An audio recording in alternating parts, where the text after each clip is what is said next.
Le royaume du lion dans les vastes plaines d'Afrique, là où le soleil se couche en un éclat doré et où les savanes ondulent comme une mer d'herbes mouvantes, se trouvait un royaume majestueux gouverné par le roi des animaux, le lion.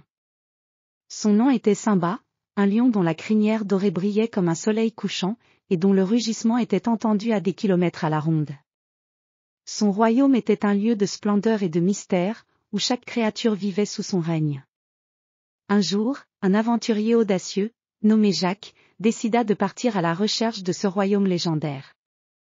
Jacques était un explorateur passionné par les histoires de terres inconnues et de créatures extraordinaires. Son rêve était de découvrir le lion dont les légendes parlaient avec une telle admiration et une telle peur. Il se lança donc dans cette quête, armé de son carnet de croquis, de son appareil photo, et d'un courage inébranlable. Le voyage de Jacques à travers la savane était une épopée en soi. Les jours se succédaient, et chaque matin, il se réveillait avec l'espoir de découvrir quelque chose d'extraordinaire. Les paysages étaient variés, des rivières sinueuses serpentant à travers les plaines, des baobabs immenses semblant toucher le ciel, et des troupeaux d'antilopes gambadant dans l'immensité. Un soir, alors que le soleil se couchait dans une explosion de couleurs flamboyantes, Jacques arriva enfin à l'entrée d'une vaste forêt dense, connue parmi les locaux comme le « domaine du lion ». Le crépuscule enveloppait le paysage d'une lumière dorée, et le murmure du vent dans les arbres était comme une invitation mystérieuse à pénétrer plus avant dans le royaume. Jacques s'aventura prudemment dans la forêt, les sons de la savane s'atténuant derrière lui. Les arbres étaient énormes, leurs branches créant un toit épais qui filtrant la lumière du soleil. À chaque pas, le sol était recouvert d'une épaisse couche de feuilles mortes qui amortissait le bruit de ses pas. Les rayons du soleil, à peine filtrés à travers les feuillages, créaient des jeux d'ombre fascinants sur le sol. Alors qu'il avançait, Jacques entendit soudainement un rugissement puissant, qui fit écho à travers les arbres. C'était un rugissement si profond qu'il semblait vibrer dans les os. Le cœur de Jacques battait plus vite alors qu'il poursuivait le son, se frayant un chemin à travers la végétation luxuriante. Il arriva bientôt dans une clairière spectaculaire, où le lion majestueux trônait sur une grande pierre, observant les alentours avec une dignité royale. Simba était encore plus impressionnant en personne que dans les légendes. Sa crinière dorée ondulait comme une flamme dans le vent, et ses yeux brillaient d'une sagesse ancienne.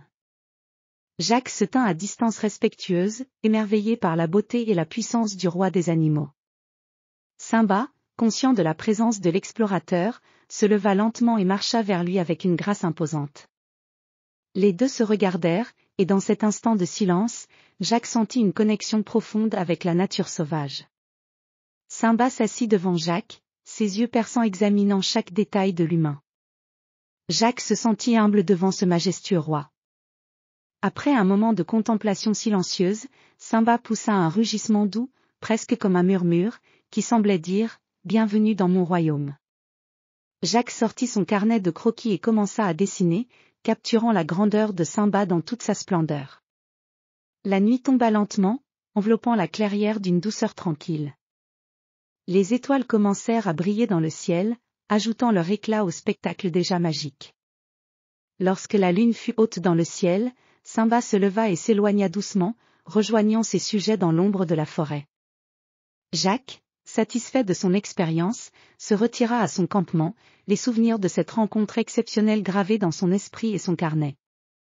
Au fil des jours qui suivirent, Jacques continua son voyage à travers la savane, chaque moment enrichi par la rencontre avec le roi des animaux. Il rentra chez lui avec des histoires incroyables et des croquis fascinants, mais il savait que le véritable trésor était le respect profond qu'il avait acquis pour la majesté et la dignité du lion et de son royaume. Ainsi, le légendaire royaume du lion, et son roi Simba, restèrent dans les mémoires comme un symbole de la grandeur de la nature sauvage, une majesté qui ne peut être pleinement comprise que par ceux qui prennent le temps de s'immerger dans son mystère et sa beauté.